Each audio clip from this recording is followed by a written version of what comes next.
ছোট্ট এই দোয়াটি যদি কোনো ব্যক্তি প্রতিদিন একবার করে পাঠ করতে পারে, ওই দিন সে ইচ্ছা করলেও কোনো পাপ করতে পারবে না। মানে পাপ করার ক্ষমতা সে হারিয়ে ফেলে, শয়তান তার কাছ থেকে অনেক দূরে চলে যায়। নবীজি বলছেন, যদি কোনো ব্যক্তি এই দোয়াটা মাত্র একবার পাঠ করে, যেদিন সে পাঠ করবে ওই দিন শয়তান চিৎকার করে কাঁদতে থাকে, চিৎকার করে আওয়াজ দিয়ে বলতে থাকে যে আজকে সারাদিন তুই আমার ওয়াসওয়াসা থেকে মুক্ত হয়ে গেলি, আমি ইচ্ছা করেও আজকে তোকে আর ধোঁকা দিতে পারবো না, তুই আজকে আর কোনো পথভ্রষ্টের কাজ করতে পারবি না, তুই সেটা আমার কাছ থেকে মুক্ত হয়ে গেলি। মানে এই দোয়াটার এতটাই পাওয়ার, এতটাই ক্ষমতা আল্লাহ পাক দিয়ে দিয়েছেন। অতএব আমরা এই দোয়াটা মুখস্থ রাখবো, ছোট্ট একটি দোয়া মুখস্থ করে প্রতিদিন আমরা তেলাওয়াত করব। আমরা কিন্তু অনেকেই আছি পাপ ছাড়তে চাই, কিন্তু আমরা এমন কিছু দেখি বা এমন কিছুর সম্মুখীন আমরা হয়ে যাই, ওটা দেখার পরে আমরা নিজের উপরে নিজের কন্ট্রোলটা হারিয়ে ফেলি, তখন আমরা পাপ করতে বাধ্য হই বা পাপ শয়তান আমাদেরকে করিয়ে ফেলে।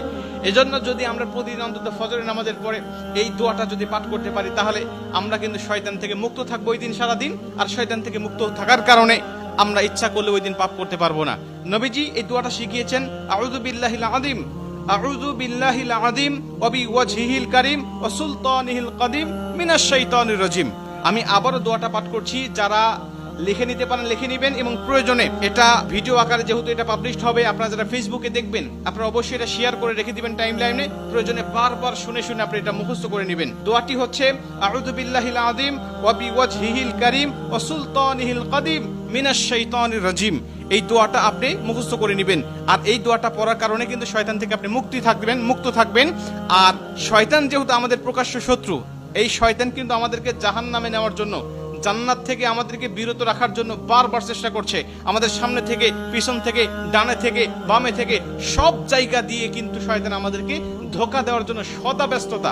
আল্লাহর সাথে সে চ্যালেঞ্জ করে আসছে, আল্লাহকে বলছে, আল্লাহ প্রয়োজনে তুমি জান্নাতের সংখ্যা কমিয়ে ফেলো, জাহান্নামের সংখ্যা বাড়িয়ে দাও, কারণ আমি মানুষগুলোকে যেভাবে ধোঁকা দেব, এই ধোঁকায় সে বোকা হয়ে তোমার ইবাদত আর গোলামি সে করবে না, সে নিঃসন্দেহে পথভ্রষ্ট হয়ে যাবে।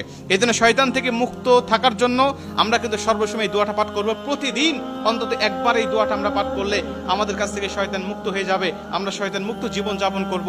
আর আমাকে যদি শয়তান ওয়াসওয়াসা না দেয়, ওই দিন কিন্তু আমি পাপ করতে পারবো না, ইচ্ছা করলে পাপের কোনো কথাই আমার মধ্যে আসবে না। কারণ আমরা জানি ফেরেশতারা ইচ্ছা করলেও পাপ করতে পারে না, কারণ ফেরেশতাদেরকে শয়তান ধোঁকা দেয় না, আর ফেরেশতাদের কাছে শয়তান যায় না, তাই তাদের অকর্ম করার মতো বা পাপ করার মতো কোনো ক্ষমতা তাদের নাই। এর জন্য এই দোয়াটা আমরা সবাই মুখস্থ করে নিব এবং প্রতিদিন একবার হলেও পাঠ করবো ইনশাআল্লাহ।